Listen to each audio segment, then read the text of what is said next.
Every single person can be happier than they currently are. You know, I'm absolutely convinced, whether you're close to burnout, whether you feel completely stressed out with your life, or whether you think, you know, life's okay, it's pretty good, but could I be getting something more out of this? Right? I'm absolutely certain that the tools in this book will help you.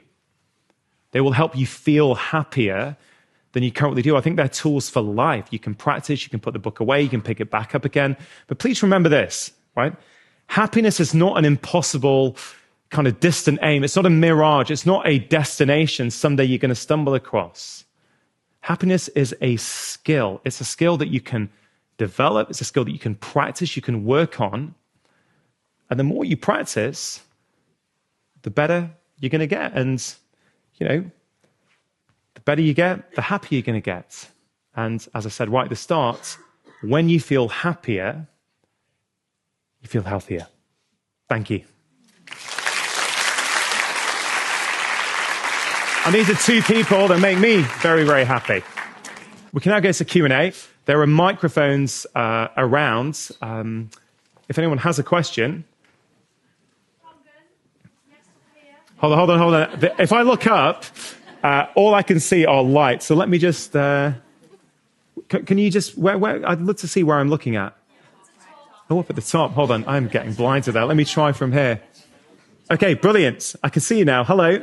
I would love to know, what do you do, especially on the days when you have so much to do, when you wake up and maybe have a low day or you can't be arsed either? Okay, so what I love about these live Q&As is you never know what you're going to get. So I think this is a great question, actually, because it really goes down, you know, the thing that comes to mind, first of all, is, number one, self-compassion. So what do you do in that moment? Right? It's okay to have days where you can't be bothered, right? It really is. I had a day like this last Thursday, actually. Really, I was pretty, you know, I just wasn't feeling myself that day. And I know why that was. It's because I did my first event on the Wednesday night in Basingstoke. It was a great event, but it was an hour and a half cab ride to the hotel. I didn't get to sleep till 1 a.m. And I normally go to bed at 9 p.m., right? So this is a late night for me. This is like a night out in Salford, right? And I just didn't have it. I just couldn't be bothered last Thursday with anything. I had an event that evening. So I did mope a little bit, if I'm honest. But what I didn't do is beat myself up in my head, which is the big change. And I think a lot of people, when they feel like that, or they feel a lack of motivation is going to go down some days. Some days you're not going to want to do all those things, no matter who you are, right? Everyone has days like this. But I would say the key thing there is to go with it and not talk down to yourself, not call yourself a loser, not say, I can't believe, you know I should do this. And I think that's a real problem sometimes with even the work I do. I have to be conscious of that you're trying to inspire people with practical things that you know are going to help them, but also with the knowledge that you can't always do them, right? You're not going to. So I think the big thing there is self-compassion, right? And then I would say the second thing I'd like to just say there is at some point, maybe not that day when you're not feeling like it, at some day reflect, maybe a few days later, why did that happen? Right? What was going on? Can you identify? And you may not be able to, and if you can't, that's okay, but I know I keep talking about awareness, right? A lot of what I'm talking about tonight is about living a more intentional life, something where you have more awareness of when you're getting triggered, of what you're chasing. You know, are you chasing success? Is it happiness? All those things combined. Awareness is key. Awareness doesn't mean you can always change something, but without awareness, there's no chance of making long-term change. So it could be, for example, you know what? I couldn't be bothered on Wednesday. But actually, yeah, I know why that was, because, you know, Monday and Tuesday was full on at work. I stayed after for some after work drinks, stayed up late for dinner. I didn't sleep enough. And so bit by bit, I was starting to get lower. There is actually always a reason in my experience. And the more you train yourself to compassionately look for that, you start to become like a black belt on your own emotions and your own life and why you're feeling a certain way. I know why I felt that way on Thursday. I was just knackered. And I slept for 4 hours. I wake up at 5 every day. Even though I went to sleep at 1, I woke up at 5. And I was like, my wife and my kids weren't around. I was in this hotel room in London. I was just like, you know what? I just want to be at home. I just want to be at home around. But you get through it. And I know why that happens. So 2 things for me there are, what do you say to yourself when that happens? And if it is negative, start to change it if you can. Mm-hmm. And then also reflect when you feel able to and when you're feeling better as to why that happens. Is that useful at all, Sally, for you? Yeah, no, it's really useful. Thank you. So, but yes, much appreciated. And my whole tribe think you're marvellous. You're the most listened to podcast in there. So. Thank you. I appreciate it. And I think it's a great question. So thank you. Okay, thank you. Any more questions? So I know a lot of people, especially people my age, who experience a lot of overthinking and anxiety about especially things in the future and outcomes of certain situations. What would you say is the sort of the first step to combating these kind of thoughts and anxiety, to become more content and feel more in control and more aligned? Yeah, it's a great question. What's your name? Sorry? Megan. So Megan, thank you for asking that. No problem. Anxiety, negative thoughts, these things are, just so common these days. And in my experience, it's getting worse, and a lot more people are struggling with this. And I think first of all, understanding where this comes from is I found to be really useful for people, right? So what is going on there? What is going on with anxiety? Well, there's many things that can cause it, of course, but let's just think about fear for a minute, okay? So fear is a natural response. So when we get scared about something, it helps us change our behavior. So let's say you cross a road and you don't look, and suddenly there's a car coming down, they slam on the horn, and you realize, I could have been run over, right? You get really, really scared, and then you learn, okay, next time I cross the road, I better look both ways carefully, right? So the fear has a purpose to help you change your behavior. The problem often happens, and this is why I think it's really got worse over the last couple of years, is your brain is always trying to predict what happens in the future based upon its past experience. Right? All of our brains are always trying to do that. It's a predictive organ, basically. So because of the way our lives have changed over the last 2 years, like let's say the lockdowns and the restrictions that people had to live through, your brain, like everyone's brains, was trying to predict what is going to happen based upon a previous experience.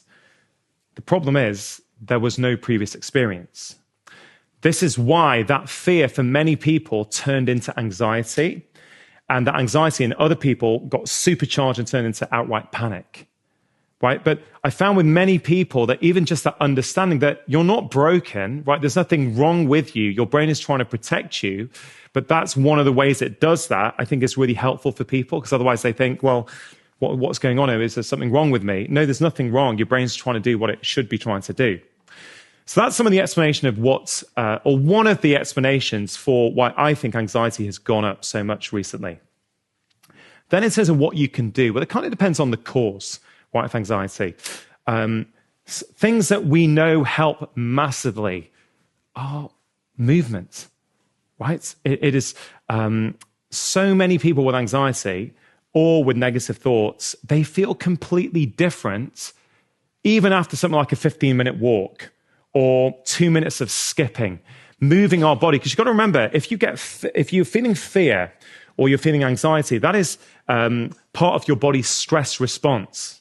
Right? So let's just think, what is the stress response there to do? It's there to keep you safe.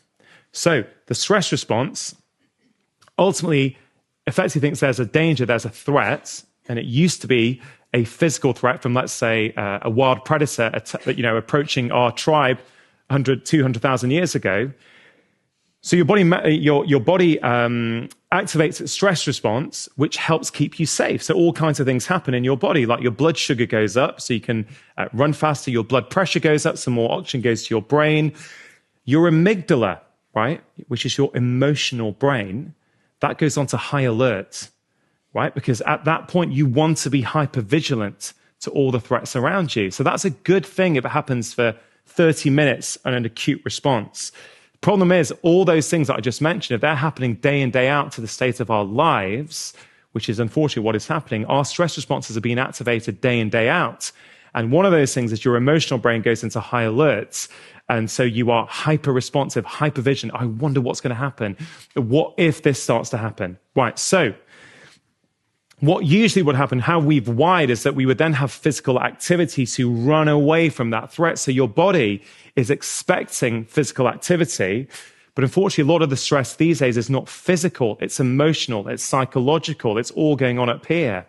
But your body's still expecting to move. So I know it can be hard to motivate ourselves to move when we feel like this, but time and time again, moving your body at that time in whatever way you want. And for some people, I've got some patients who I said, okay, you don't want to walk, you don't want to run, you don't want to skip. Okay, dancing.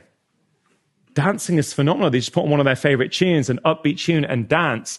Just the movement of their body can change their state and how they feel. So that's one thing I would say. The other thing, I could talk for an hour on this, right? I'm so passionate about this. But two things to quickly mention are breathing and journaling, okay? Journaling is so, so powerful because journaling allows you to have a conversation with yourself. And journaling basically allows you to process what's going on in here. Now, there are two ways you could do this. One way is you just write down anything. Like, let's say you're feeling anxiety at a particular moment in time. Get a piece of paper, literally write down all your anxieties, what you're feeling. Even that is deceptively powerful because you are literally and metaphorically, you're taking the kind of mental noise, you're taking it out of your brain and putting it down onto paper. For some people, very, very effective. For some people who want something more structured, I created an exercise called the 5-step release, which I wrote about in my third book, Feel Better in 5, where you just answer 5 simple questions. What's one thing I'm anxious about today? What's one thing I can do to prepare for it? What's one reason why I know I can probably handle it? What's one reason why it probably won't be as bad as I think it's going to be? And then the final question is, what's one upside of the situation? That is so, so effective. So many of my patients with anxiety in the struggle, they do this every morning about something they're anxious about. And just the process of answering those things helps them de-stress very, very quickly and feel less anxious. So again, those things you and many people who are struggling may find useful. The third thing I would just say is your breath. The way you breathe tells your brain a lot. So when you get anxious or stressed, your breathing absolutely changes, whether you are aware of it or not. So your breathing starts to be more from your chest than your diaphragm. It starts to be more shallow, and it starts to be quicker. Right? This is something to most people every day. There was a study showed that 80% of office workers, when they look at their email, they change the way that they breathe. Right? Now, here's the thing about breathing. If you're feeling stressed because of the 3 things I've just mentioned, shallow breaths, faster breaths, more from your chest, that sends a signal up to your brain that the external world is not safe at the moment. There could be danger, and your brain then sends a message back to your body to breathe even faster. Now, the great thing about that is you can hack that very quickly. If you start to change the way you breathe, you make it slower, you make it more from your abdomen than your chest, it's a bit deeper. You then immediately take control of that, and you start to, instead of sending stress signals up to your brain, you start to send calm signals up to your brain. And with some of my patients with anxiety, this is game-changing. There are so many breaths out there. The one that I really like is something I call the 3-4-5 breath, where you breathe in for 3, you hold for 4, and you breathe out for 5. Very, very effective. Like, it literally takes 12 seconds to do one. 5 rounds of that takes you 1 minute. And next time you or one of your friends or people you know who are struggling, just try that and see what happens. Because anytime your exhale is longer than your inhale, you help to switch off that stress and anxiety response, and you help to promote the kind of relaxation response where everything is good. So there's all kind of other breathing techniques out there as well. But oh God, there's so much more I could say on that, but hopefully that's given you some sort of practical advice. Yeah, that's really helpful. Thank you so much. Brilliant. If you enjoyed that short clip, I think you are really going to enjoy the full conversation, which you can check out here.